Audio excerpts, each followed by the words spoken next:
Hey guys, so the Blur videos are coming, and I'm breaking my bond of loyalty.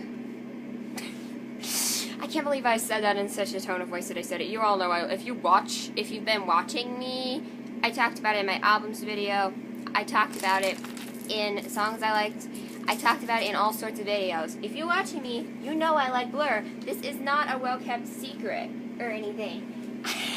I know, just because I have an Oasis poster. Yes, I love Oasis. I could talk about Oasis all day. And yes, there will be more Oasis rankings happening. I will plan to do Healing Chemistry really soon, actually. I really need to listen to Stand on the Shoulders of Giants again. That's a good album. But yeah, I'll probably listen to it again if I do ranking. So, yeah, actually, yeah, I love Oasis. I freaking love Oasis. I think I just need a little break from Oasis. Just because I was listening to them so much and I got burned out. I needed a break because I loved them so much. So, this does not mean, but I think I'll be ready to make some more Oasis content soon. This does not mean that I don't like Oasis, but oh my god, I really love Blur, and I didn't even know if I would at first, because all these things I heard is like, oh, you're not supposed to like them. And it was just all very judgy, because if you're an Oasis fan, you're not supposed to like them. And guess what? I started, listening to their music, and I was just kind of like, I didn't really know what it was. I kind of got into the self-titled album bit. I got into song 2. But I just didn't really know what to make of them at first. But slowly, I have come to appreciate how amazing they are. Like, honestly, such a good band. And, Damon Albarn is freaking brilliant. I talked about this in my last video. Just the fact that I realized, like, when I realized that it was the same shared member. Holy shit. I don't mean to get emotional or weird. I just love Damon Albarn so much, and he's a genius. Oh my god. So, you might guess what I'm doing today. This is going to be my Parklife rankings. And, I actually still need to listen. I think I need to listen to the rest of Modern Life is Rubbish, the rest of 13. Like, a lot of times I'll start an album and then not have time to finish it. And I need to listen to Leisure, and I need Leisure, and I need to listen to, Think Tank, yeah, Think Tank, and, The Magic Whip, So yeah, the 3 albums I'm, like, really into are Parklife, Great Escape, and, Blur self-titled album. So, I just don't want to listen to Think Tank because Graham Coxon was gone, and, like, Graham Coxon is so good. Okay, I plan to listen to his solo records at some point, too, as well as Damon's solo record, and, Liam Gallagher's solo record, and Noel Gallagher's solo records. So, I really need to get on that as well. I have a long-ass list of things I need to listen to. Sorry about that. So, without further ado, I'm going to get straight into the rankings, the song rankings on this album. So, at number 16, because there are 16 songs, and this flows really well as an album, by the way, number 16, I have The Debt Collector.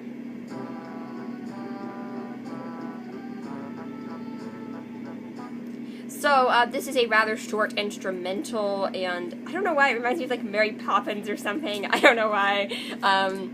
Just that, like, England, honestly, Blur makes me think of Mary Poppins sometimes, which is a weird thing to be saying.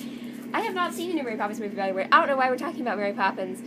Blur definitely harkens back to, like, the 60s and, like, old school things a lot. For some reason, they, honestly made me think of the Beatles a little bit, which is kind of weird, because everybody's like, Oasis are the new Beatles, and I can definitely see it, like, with Liam Gallagher, especially, like, The Image, and, like, Noel Gallagher's songwriting, there's a lot of specific Beatles references, but, like, I can see it a little bit, like, how the whole Britpop thing was going back to the Beatles.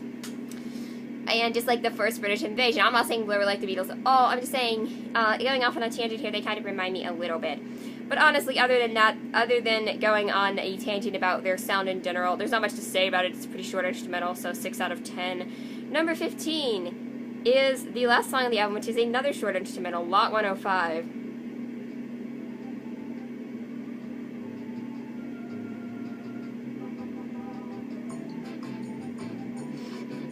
Honestly, I just think this one is a bit more interesting than the last one. There's a little more going on here, and I love that little synth line going under, and of course the guitar work is good.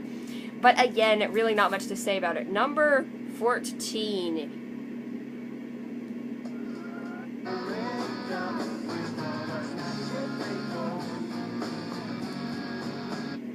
Number 14, Magic America. Now, this was the 90s, so I don't really know entirely what was going on in America. Like, America was probably in a pretty good place at that time. We just won the Cold War.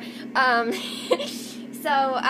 not sure if this song is supposed to be sarcastic or serious, but honestly, right now, I'm just not in the mood to hear songs like this. I know I'm bitter and annoying, but, and outside of that, the song just doesn't have much that compels me musically. It's not that interesting. So I'll go for 7.5. It's still a good song, but honestly, that's just how I feel about it. So, next up is going to be, my unlucky number 13, what landed here.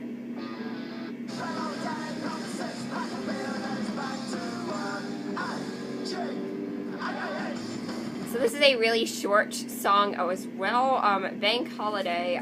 This song is really fun. It's just kind of like a very fast, very frantic kind of song, which I really appreciate, but again, outside of that, there's not a lot to say about it. There's some good guitar lines going on there. Graham Coxon is a really good guitarist. I will say that myself. I love Graham as well, and he actually did reply to me on Twitter. I said nothing. It was really nice of him. I don't know exactly what he was getting at, but that was really nice of him, just that he even took the time to reply to me. So, while I'm going to be talking about how much Damon Albarn is amazing, Graham Coxon, you're also amazing, and Alex and David, everyone on the band, so obviously, but like, I have that little special connection because he replied to me on Twitter, so it's just, alright, but that is off topic. Going back to the ranking, with my number 12 pick,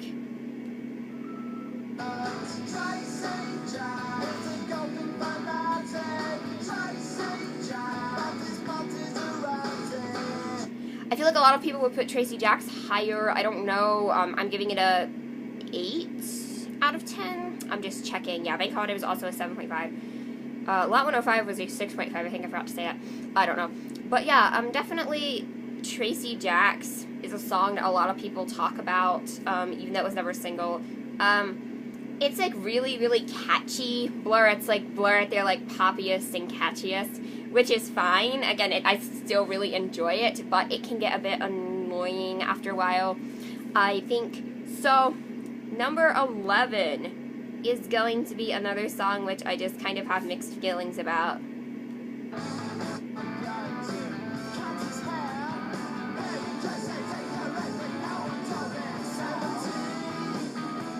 So we have Jubilee. Now I'm not really sure what this is trying to be about. It's like he dresses incorrectly, like you're making fun. Like it's clearly about a kid who is asking. I guess he's 17 years old and nobody taught him like how to do this.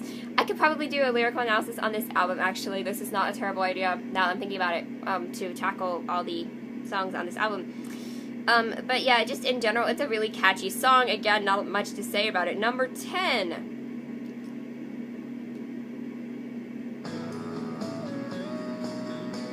Oh, that was an 8 out of 10 as well.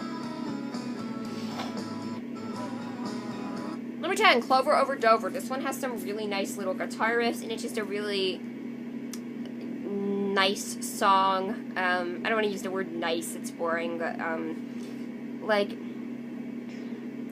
I just really like it, but there's not much to say about it either. So number 9 is going to be Far Out.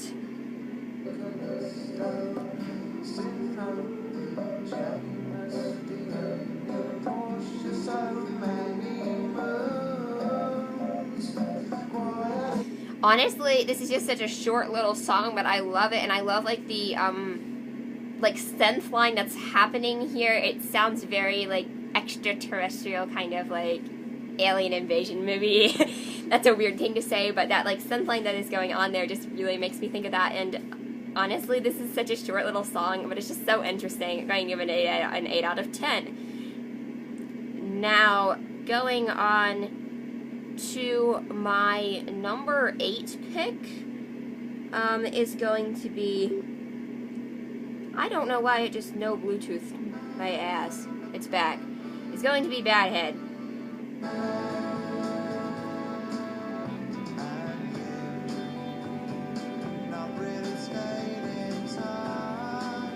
this song has some really good vocals. I love the instrumentation here as well. That kind of like brass at the beginning, and then of course the guitar lines here. And it's just a really catchy song as well, but it's a bit on the like more low-key side of things as opposed to the next song.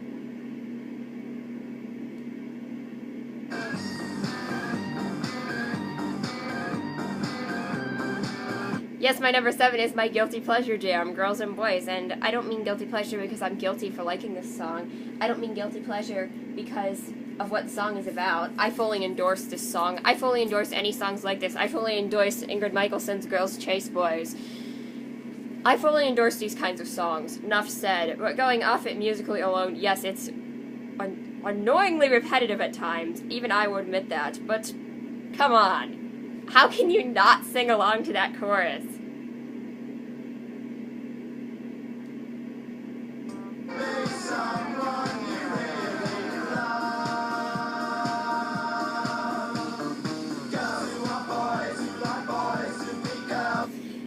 I mean, I did a TikTok where I changed outfits every time they switched girls and boys. I'm not even kidding. And,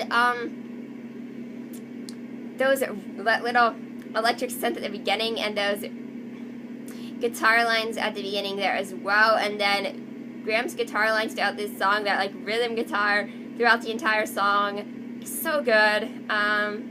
Because again, it's such a chantable chorus. It's so catchy. In my opinion, this is basically Pop Blur at their best. Maybe. We'll get to that later. I'm going to give it an 8.5 out of 10. Number 6 is going to be the Weird Song.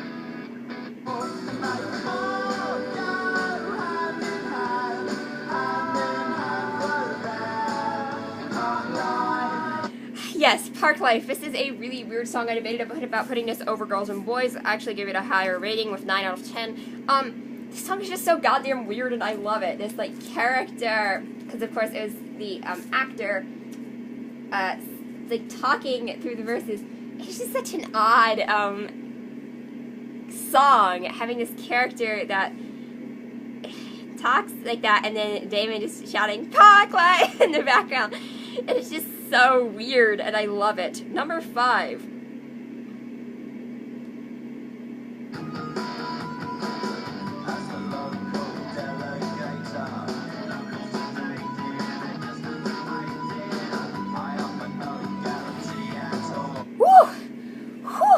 Trouble in the Message Center. Whew! Whew! Number 4.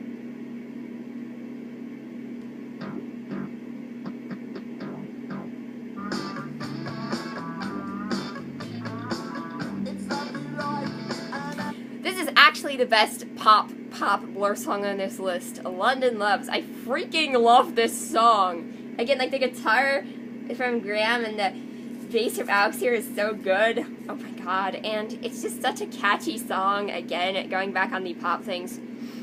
And then we have my top 3, which, in my opinion, are virtually interchangeable. They're all 10 out of 10 songs. I love them so much. Oh, by the way, Trouble Does Message Center and London Loves are both 9.5s. Yeah, but they're both 10 out of 10s. They're all 3 10 out of 10 songs. I love them so much. But my number 3 is going to be To the End, if I can find it.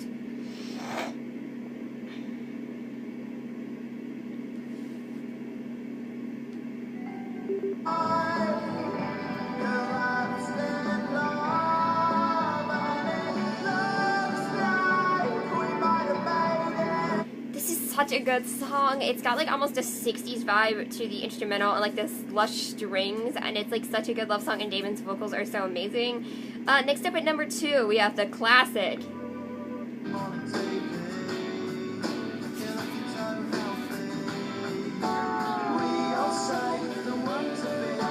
This is almost, to me, a song, a like spiritual successor to the Beatles' Good Morning, Good Morning. It's about how boring and mundane suburban life is. And then my number 1 song on the album.